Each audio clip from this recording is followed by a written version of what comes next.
पुढची बातमी बघूयात। मालेगाव स्फोट प्रकरणात आता मुंबईचे माजी पोलीस आयुक्त परमवीर सिंग यांच्यावर आरोप करण्यात आलेत। आरोपी सुधाकर द्विवेदीच्या वकिलांनी एनआयए कोर्टात खळबळजनक युक्तिवाद केलाय।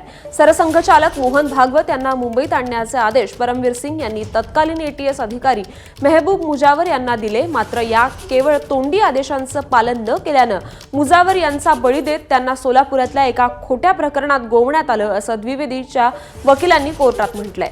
माजी एटीएस अधिकारी मुजावर यांनी सोलापूर न्यायालयात दिलेल्या जबाबात ही माहिती दिली होती असं ॲडव्होकेट रणजित सांगळे यांनी युक्तिवादात म्हटलंय।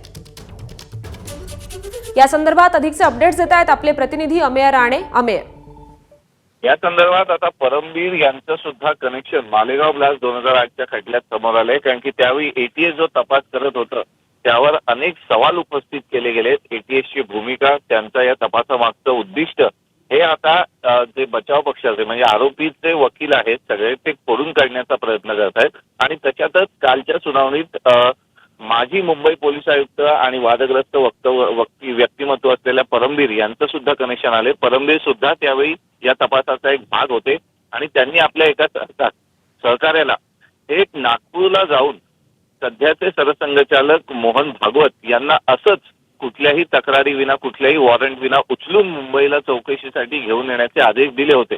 परंतु हे आदेश तोंडी असल्यानं ते पूर्ण करण्यात आले नाही आणि मग याचाच राग मनात धरून सुधाकर द्विवेदीला बळीचा बकरा बनवण्यात आला आणि त्याला सोलापूरच्या एका प्रकरणात गोवण्यात आलं असा आरोप करण्यात आलाय।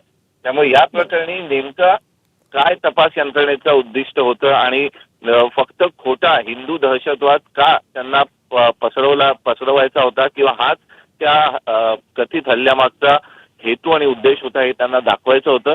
त्यामुळे परमवीर सिंग यांचं सुद्धा आता मालेगाव कनेक्शन या खटल्याच्या निमित्तानं समोर येत आहे।